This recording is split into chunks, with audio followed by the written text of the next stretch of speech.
Good morning, everyone. Welcome to racing. Good morning, Roy. Morning, Bill. What a great day yesterday. That really stirred the adrenaline up out there yesterday. It was great spring racing. Naturally, I suppose the highlight is going to be spoken about for a while yet. Kortzer, great win. Marvellous win. Kortzer, yesterday, it just took on from where it left off last season. The first up run, a lot of people thought it might have done a little bit of harm, the first up run. It showed a lot of pace in it, but yesterday she was absolutely magnificent. I can't see myself tipping anything to beat it throughout the entire spring carnival in any race. It was interesting to hear Harry White after the race say, well, certainly the best filly he's ever ridden. And I was raking my brains. Harry with fillies, can you recall him winning Oaks and fillies classics? And he was asked a question. He said, "I told Treese," but that's. I don't think she was any great champion. No, she was a smart horse. But, smart horse. Yeah, no. But you know, you had Harry associated with great horses like Rubiton and Think That's Big right, and so on. But I can't place him with a lot of champion fillies. No. Again, Vogue was very disappointing over in Sydney. Yes, he. Well, he's still a maiden in Sydney. He's had 6 runs there now and has failed to perform on any occasion. And it's most unusual for anybody to be a maiden in Sydney. Let's have a look at the first race in the program, the Steeple. Further back, Wainui struggling, and then on the outside of him, Vim, and forget the others. 1 fence to go. Angus Eyre, the one they've still got to beat now. Down towards the last, Angus Eyre balances for it. Scrambled on landing, 2 in front of Believe, and the jumping's over. 3 then to Vim, getting to third, followed by Wainui. Believe coming at Angus Eyre. At the distance now, and it's Believe moving up on the outside of Angus Eyre. Stride for stride, clear of Vim. Believe takes the lead on the outside now in the chase. He's a neck in front. He's drawn a length in front now of Angus Eyre and Vim, and it's Believe. Too good in the opening event. He's coming away, Believe. Believe by a length and a half to Angus Eyre. 3 away, third is Vim, a long gap Wainui. Then Vim made up a lot of ground there. Believe the winner at 6-1. Zyaga, the favourite, never in the race. It never fired, did it? Zyaga looked a nice race for him on paper, but he was never in the hunt. Great run by the second horse, Angus Eyre. Yes. Led all the way, a 66-1 chance. Everyone was waiting for it to fade out, and it was a great jumping exhibition, one to keep your eye on the next couple of steeples that are around. Second race in the card, and Zabeel was an easing favourite. Followed by Classic Asset, further out Spring de La from At Vino, then Be My Valentine and Volded struggling from Angel's Fly and Hasty Departure down the middle. Zabeel went to the front, 200 to go, beat off High Waters. Star On gets into the clear and the others are struggling, headed by Impassable. It's Zabeel the leader down to the 200 metre mark, a length and a half in front of Star On. Then Impassable getting to third, followed by High Waters, but he's a good colt. He's coming away, Zabeel. Holding Star On, Impassable at bay, and Zabeel too good. Wins a length and a half to Star On, third home Impassable. Zabeel, 5-2 favourite. Well, I thought that might start even money, but all the professionals said it had sweated up and looked big and couldn't win, and it blew out to 3-1 near the finish. Yes, it looked, once again, a nice race on paper, looking at his last couple of races. He's a showy horse. I think that, that made him look a little bit on the soft side. Just got to like the way he lengthens his strides. You know, he's a Sir Tristram horse. It just gives the impression, looking at him, that he's going to get better as he goes along. And really, you'd have to say he's potentially going to be a Derby horse. I like the run of the second horse, Star On. He's only had the 2 starts over in Adelaide prior to yesterday, won both of them. He threw down the challenge. He looks a pretty genuine horse. If he stays here, I think there's a race just round the corner for him too. But with Zara, the winner, well, once the races get over a bit of ground, I think he's going to get better. And he was always going to win that race. He was. Lord Chamberlain favourite in the third. Followed by Balmoral, keep trying to get out. He's going right, and Connor got up a run on the inside. Down to the 300 metre mark, Lord Chamberlain goes up to rule the track. Balmoral can't get out, and Connor held up for a run now. Volcanic Gorilla going after Lord Chamberlain. Lord Chamberlain drew a neck in front of Volcanic Gorilla, then Balmoral keep. Volcanic Gorilla got up to Lord Chamberlain, 150 to go. He ducked him, but he took the lead. He's coming away wide on Volcanic Gorilla, drew away from Lord Chamberlain and Balmoral keep, and Volcanic Gorilla wins it well, 2 lengths. Lord Chamberlain second, a neck away third is Balmoral keep. Just outstayed them, Volcanic Ruler, Roy. Yes, it was a little bit of a messy race pace-wise in the early stages of the race. There was a couple of tactics being thrown around there in the middle stages, and when they start doing that in a race like that with not many runners, and you've got Harry White sitting there, sitting back, summing it all up, I looked at the turn and I thought, here we go, Harry again, the young boy, young Damien Oliver on Lord Chamberlain. He'd made a run, then he's back, and then he sat back and then made a run. Whilst that's going on, Harry's just sitting there biding his time.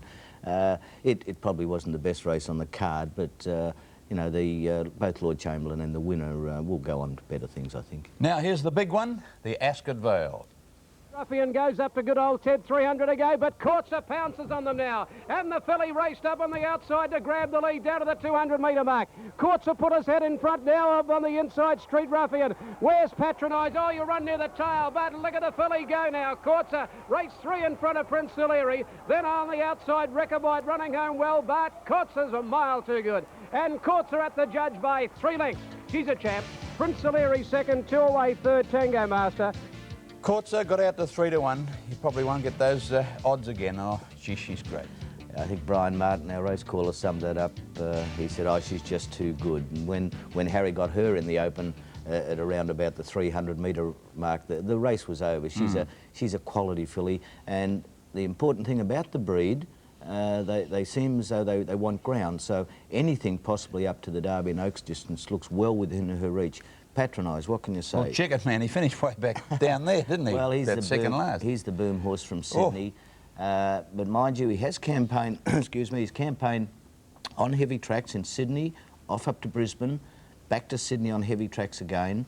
And I read a report only a couple of weeks ago when he won in Sydney that the trainer thought he may have been coming to the end of his tether. Maybe they just went to the well once too often with him. He's obviously a very good colt. A lot of horses, interstate horses, don't fire down the straight. You take the horse that ran second in the race. That was a very, very good run. An interstate horse, Prince O'Leary, watch for him. Courtser, too good. What can beat her within her own class from here on? Or any class. I want to be on Courtser. All right. OK, let's have a look at a real thriller now, the Craigley.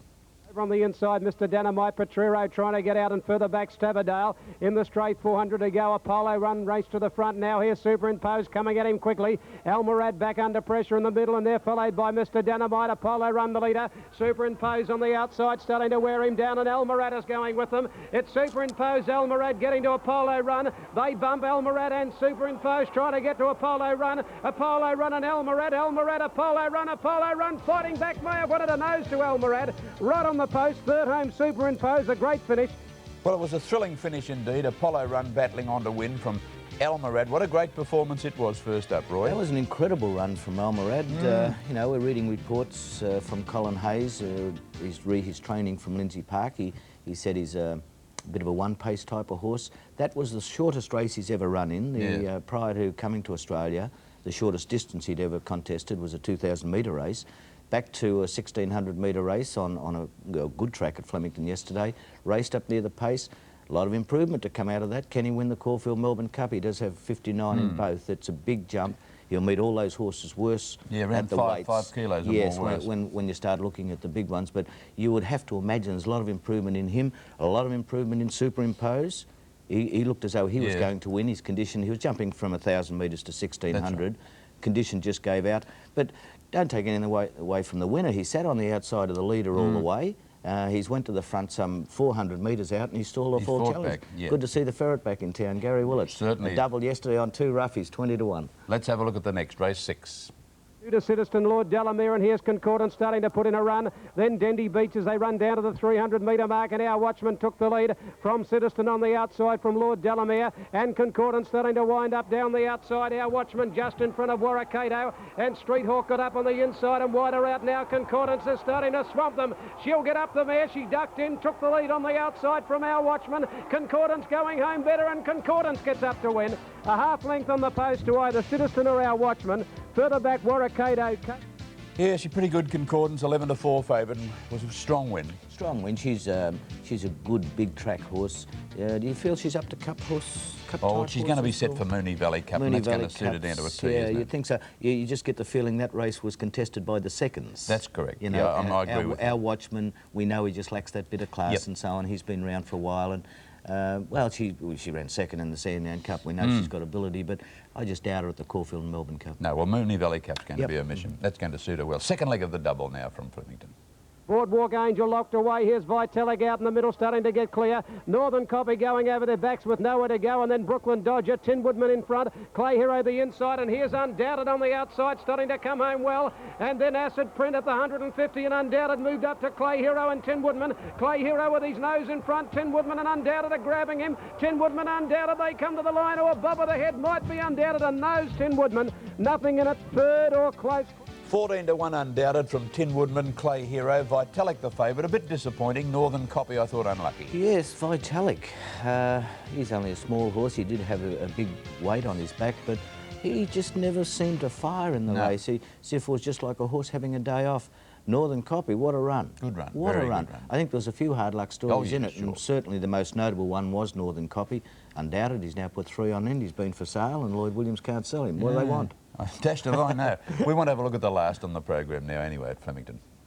Further back was Top Dance, followed by Cammy down to the 300-metre mark. Rancheater a half in front of on the outside. Hazy Pond under pressure. Tights back on the rail. Pray for Colleen. Memphis Blues turn sideways now, starting to get into the clear from Scolata and Top Dance. Rancheater in front, 100 to go. Drew a length in front of Hazy Pond. Pray for Colleen and Memphis Blues getting out, starting to run on well. Rancheater just in front. Memphis Blues pegging it back with Hazy Pond, but Rancheater's won the last, a half length to Memphis Blues. And nose third is Hazy Pond. Result for bookies in the last, Rancheater 20 to 1 from Memphis Blues, and the heavily back favourite there, Hazy Pond, and Scolata got skittled by Memphis Blues at about the 200-metre mark. Yeah, Roy. stablemates, and finished a long way back. Beautiful front-running ride, rated beautifully Rancheater by Gary Willits. She's a massive mare, and she likes to get out and use her action up, and I thought Gary just rated her beautifully in that race. And certainly the win would do our old mate Jeff Murphy the world of good. Yeah, He'll be sure. laying back in hospital still recovering from his heart operation that he had some time ago. He's had a few complications, and I believe he's coming home next week. So boys back at the stable, beware. It's good to see Gary Willits back at double yesterday, and both 20 to 1. Okay, he wasn't the punter's friend, but the springer's around, and that's when the big boys fire. Okay, let's have a look at the extra double starting off for the meeting at Flemington yesterday, and it was 6 and 6, and it paid $3.85. The daily double for yesterday's meeting, 4 and 7, paid $162.30. The quadrella, 6, 4, 1, 7, paid $1,021.95. And the quad extra for 4, 1, 7, 8 paid $65,251.70. Now, let's look forward to the Metropolitan meetings for the next few days. What have we got, Roy? We've got the midweek meeting at Flemington coming up on Wednesday, the big meeting at Moonee Valley on Saturday, the Verve Cliquet. For people interested in keeping their eye out for the up-and-coming 2-year-olds for the start of the 2-year-old season. Big trials down at the Epsom Training Centre tomorrow. I think there's something like 10 or 12 2-year-old trials down there, and some beautifully bred young ones appearing for the first time. So anyone interested in following along with the young'uns, good place to be tomorrow. I believe Rory's Jesters got back to the Colin Hayes stable as a sire, and that some of his youngsters have been going particularly Some very good reports about the progeny of Rory Jester. They've shown up well in barrier trials, and everyone that's got them are predicting we could see a new rancher-type stallion on the scene. Okay, footy coming up. Who's going to win today, Geelong or Essendon? The panel will tell you. Have a good week in racing.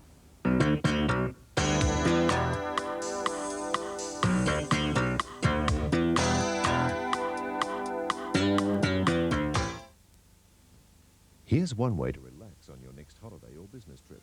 Take along a Take along a Thomas Cook fabulous trip.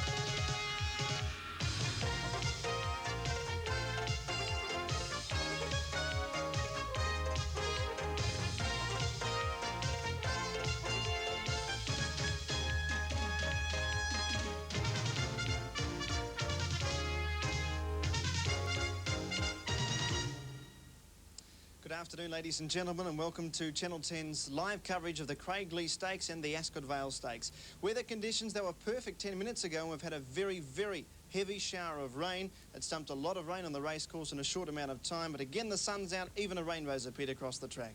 The runners are in the mounting yard now for the $250,000 Ascot Vale Stakes, so let's say good afternoon. Some of the best horses in the history of this race has been fantastic. Look at the names. Magnificent. Perhaps add Patronise to that list. Keith Hillier, you're talking to the owner, Jack Ingham. Yes, thank you, Danny. Mr. Jack Ingham, AJC committee man, is the managing owner of Patronise. Jack, Patronise now tote favourite here in Victoria. Did you bring down some of your Sydney money for this? I didn't have a lot on him, but I hope the punters are right. You have a... 1,200 metres. Patronise Courts are disputing favouritism. Light on and they're off and racing. Courts have jumped away fairly well and so did Golden Prayer. And Arc Regal got away nicely over on the inside. Patronise didn't jump terribly well, and he's back in the second half as they run up towards the 1,000-metre point. Good old Ted goes very quickly to get to the front from Street Ruffian. 2 lengths away than Arc Regal. They were followed by Courts, who into about 5th placing early. Going up on the outside was Sculptured Arch, followed by Golden Prayer. Tango Master gets back, and Patronise is back about 3rd last as they come over the crossing. 700 metres to go. Good old Ted's about 2 lengths in front. Street Ruffian 2nd. Arc Regal 3rd. Courts are just kept in a pocket at the moment. He bumps now with Arc Regal as Courts is into the clear. They were followed by Golden Prayer. Patronise has some work to do. He's 5 lengths off them, but taken to the outside as Courts went up to good old Ted and Street Ruffian. 300 metres left to go. Courts goes to the front. Golden Prayer 2nd. Out wide of Patronise. He wants to drift off the track. Courts goes to the front though. Harry goes for home in the Ascot Vale, and the filly kicked away. Courts is 2 lengths in front. Prince Alieri runs on. It looks like a winning break for Courts though. Prince Alieri runs on when it's all over, and Tango Master late from Rechabite, but Courts, she's a brilliant filly. Eased up one at 3 lengths. 2nd, Prince Alieri. 3rd home was Tango Master, then came Rechabite. Impressionism further back than a Street Ruffian. Golden Prayer, Reganza, good old Ted stopped badly. Then Sculptured Arch, Arc Regal, and Patronise just never looked comfortable. 1 minute 10 they've run, which is a brilliant time, and a brilliant horse has won the Ascot Vale Stakes. Number 6, Courtsa, ridden by Harry White. He was kept in a little bit of a pocket about the 500-metre point, but once she was into the clear, she exploded, and she is brilliant. Number 6, Courtsa, H. White, is the winner of the Ascot Vale Stakes. Number 3, Prince Salieri, a big run to get 2nd. And 3rd is number 12, which is Tango Master, ridden by Michael Clark. So it's 6, 3 and 12. And certainly the noticeable disappointment. Patronise didn't begin all that well, settled well back in the field. He got into the clear, got taken to the outside, but he wanted to drift across the track. And as his owner said before the race, Jack Ingham, it's very, very difficult at their first assignment down the straight, and he was never a chance, Patronise. 4th is number 2, Rechabite, and 5th is number 3, Prince Alieri. Well, Ross McDonald's had a great run. He's the trainer of Courts, a magnificent run on the Australian racetracks in the last couple of years or so, and this is another Group 2 race, the Ascot Vale Stakes, to his brilliant filly, Courtsa. Congratulations, Ross. How does that feel? That's good, Graham. You know, there's been a little bit of pressure, you know, the pressing that have built it up a bit, but, you know, I was confident all along. She's done everything we've asked of her, and she proved it in the race. And lucky Nick said she'd win easily, and she did. Nothing to do with luck. A few people with no brains might be quiet now. Hey, do you think? Did you expect her to win that well? That's all they'll see all spring. That's, in fact, as close as they'll get. Can she improve on that, Ross? Oh, she'll improve, you know, once she gets over further. You can imagine her in of a mile doing what she's done today. How did you feel about the, I suppose, the 700 where Harry White was looking for a bit of room? Oh, she's travelling well, and, you know, I thought once she sees daylight, she'd, you know, just sprint past. Listen, when you got a horse about 2 classes better than him, you don't worry too much. No. Now, what's next? Are you running at Moonee Valley next week? We'll See how she pulls up. Okay, good. Congratulations, Ross. Thanks very much. All right, thanks, Graham. Ross McDonald, Nick Collin, trainer, owner of Courtsa, and of course Graham Kelly doing the interviewing. They don't give much away, but they're not afraid to tip their horse, that's for sure, Courtsa. And we must...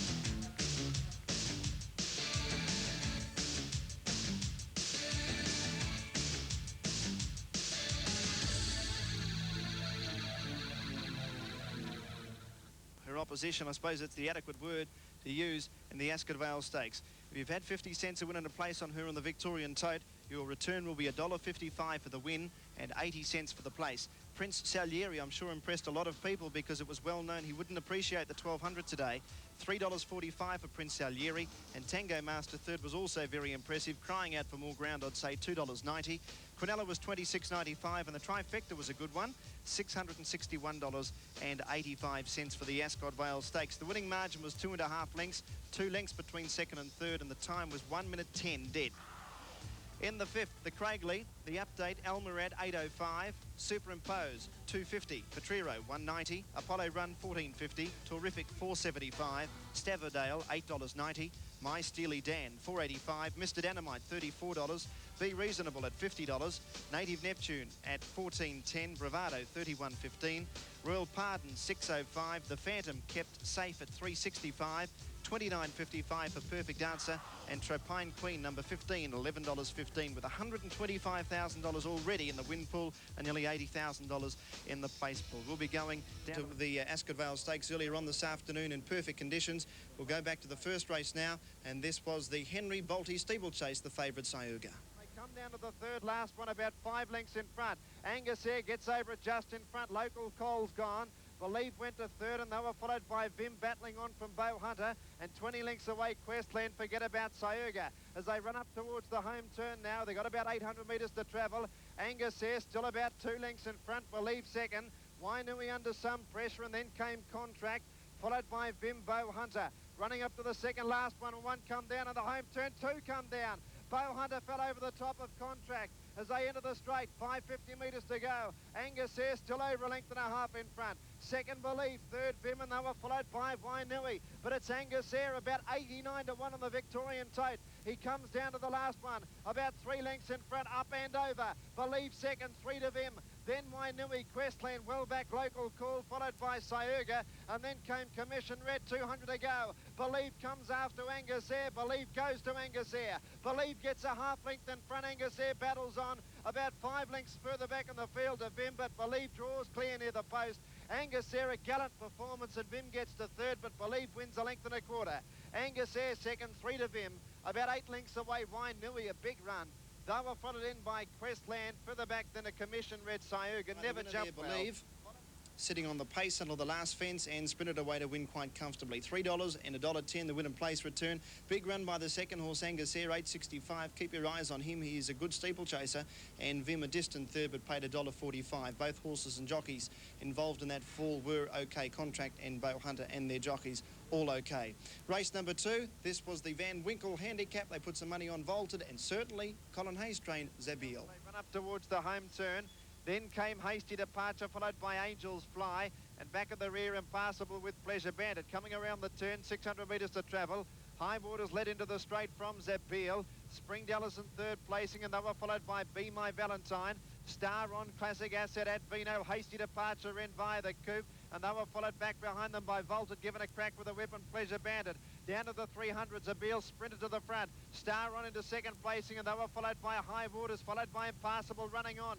Zabiel in front, coming out at the South Australian. Star on, then Impassable. But Zabiel's 2 lengths in front, holding Star on and Impassable at bay. And Zabiel's is going to score. Zabiel by 2 lengths to Star on. Third, Impassable, then Natural Wonder. Pleasure Bandit, an eye catcher for fifth. Then High Waters and Hasty Departure. At Vino next in from Classic Asset. Be My Valentine, Angel's Fly, Vaulted, Never a Hope, and Springdella has run last. Well, if you put your money on Vaulted, there were excuses. It was reported that the horse ricked its neck during the running of the race. Perhaps you might see more about it in the papers tomorrow. Zabiel 135.75 set for the VRC Derby. He'll come up against Courtser in that though. Star on 135 and Passable 530. Trifecta 392.65. The Foster's handicap was race number 3. The top weight, another lead Friedman trained horse, Lord Chamberlain, the favourite. Track a length in front of Lord Chamberlain. About 2 lengths further back to Lord Parther, followed by Balmoral Keep, who's gone back to 4th last on the turn.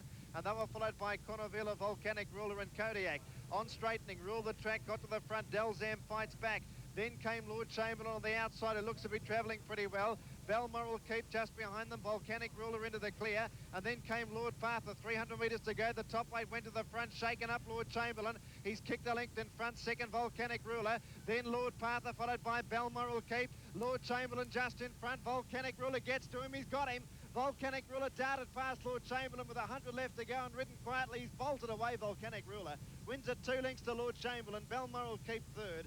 Then came Lord Parther pushing one to Kodiak, Conovilla. Second last to finish was Delzam, and Rule the Track was actually last.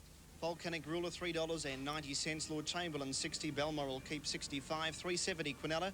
The trifecta $17.60 and the running double $13.80. Well, that winner was ridden by Harry White, Volcanic Ruler. Harry rode. Set for the Craig Lee. Lights on. Away they go. One of the best horses out was Bravado on the inside, Mr. Dynamite, My Steely Dan. The Phantom was well away, Royal Pardon up there early. They were followed by Almirad going up to a forward position, and wider out was Apollo Run zipping up to go to near the front. Back midfield was Stavardale, and they were followed by Perfect Answer, Be Reasonable, Terrific, and 2.5 lengths away, Trapine Queen. The greys in front were actually the white. My Steely Dan, 1.5 lengths in front. Apollo Run second, 2 to Mr. Dynamite. Almirad's up running fourth, 2 lengths to Bravado, 1/2 length to Superimpose. Then Petrero going up around them, Terrific, 3 deep. They were followed by Native Neptune and the Phantom in the centre, about 2 lengths to Be Reasonable and Royal Pardon. 1.5 to Stavardale, 1 length further back to Perfect Answer, and 3 lengths to Trapine Queen. 12 lengths covers first from last as they go to the 800, and My Steely Dan led by 1.5 lengths to Apollo Run, and Elmirad third, followed by Superimpose. The stablemate Terrific goes up 4 deep, and Bravado in the centre, Mr. Dynamite the rails. Then Native Neptune around Petrero and the Phantom, Royal Pardon well back, Be Reasonable, followed by Perfect Answer, Stavardale, and last of all Trapine Queen. On straightening, 550 metres to go. My Steely Dan grabbed by Apollo Run. Apollo Run went to the front, Elmirad third, then Mr. Dynamite. Superimposed into the clear, and they were followed by Bravado. Apollo Run in front of the big chestnut, kicked the length to Elmirad. Superimpose is coming hard now. Apollo Run in front, Elmirad the centre, and Superimpose. Gauchi goes for the whip, they crowd Elmirad. Superimpose, Elmirad battling back. Apollo Run still in front. Apollo Run, Elmirad. Apollo Run, Elmirad fighting to the line. Apollo Run, oh, it's tight. Maybe Apollo Run, Elmirad kept going with him, and Superimposed the outside. They got very tight in the last 100 metres. Royal Pardon was next in, then Mr. Dynamite. They were followed by Trapine Queen, Petrero, Bravado, the Phantom, Stavardale, Native Neptune, Terrific, My Steely Dan, Be Reasonable, and also Perfect Answer. Magnificent finish that. Whichever way it goes, Elmirad or Apollo Run, it has been a magnificent fight to the line by both horses. 137.2. Apollo Run just wouldn't give in after Superimpose and Elmirad looked like they would perhaps fight it out from the 300. And admittedly, in the last couple of strides, Elmirad would bob, put his head in front. Apollo Run would bob. He's a big horse, Apollo Run, a big chestnut. Whichever horse has bobbed has got the photo. So without doubt, their prices are going to be slashed for both the cups. Certainly Elmirad, that's the first time we've looked at him. He's showed surprisingly good speed. Apollo Run's got it. Number 4's got it. Apollo Run has just got it. Number 4, ridden by Gary Willits. Number 1, Elmirad. A.G. Clark second, and number 2, Superimpose, ridden by Darren Gauchi, has run third. Take nothing away from Superimpose. Lee Friedman had said earlier in the week the only doubt with the horse would be second up over 1600. Keep following him. He's a good horse, and so too are the first and second place getters. Apollo Run to pay $13.10 and $3. These are the approximate dividends. Elmirad $2.55 and Superimpose to pay 85 cents. Magnificent race. Watch those 3 horses throughout the spring, because I think they're the 3 that will dominate. We'll hear more shortly from downstairs with a couple of the interviews. Colin Alderson's had a magnificent week. He won the Seymour Cup with Cosign on Wednesday. He won the Ballarat Miners Cup on Thursday with Sea Legend, who was also set for the Melbourne Cup. He ran third to Attalac in 1986. But no doubt this is his number 1 horse for the Cups, Apollo Run. Now a 5-year-old by Gay Apollo out of Veronica Scarlett. And Keith Hilly is in the mounting yard with Colin. I'm sure he'd be absolutely wrapped, Keith. Thank you, Danny. In fact, Colin, I detect a sort of little note of surprise when number 4 went into the screen? Yes, well, I looked at it on the television inside, and I thought the other horse had knocked him off.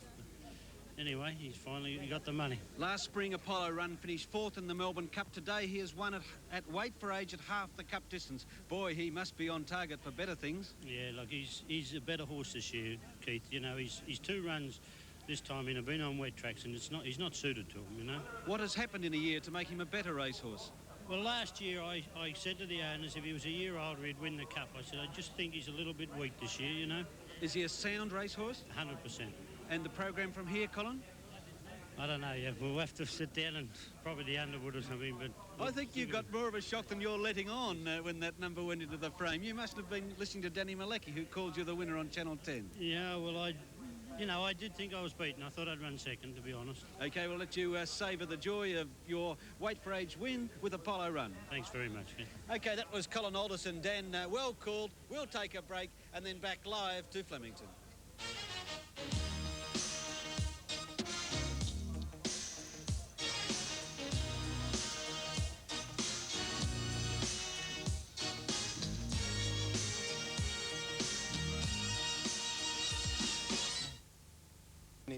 Apollo Run, $13.10 and $2.95.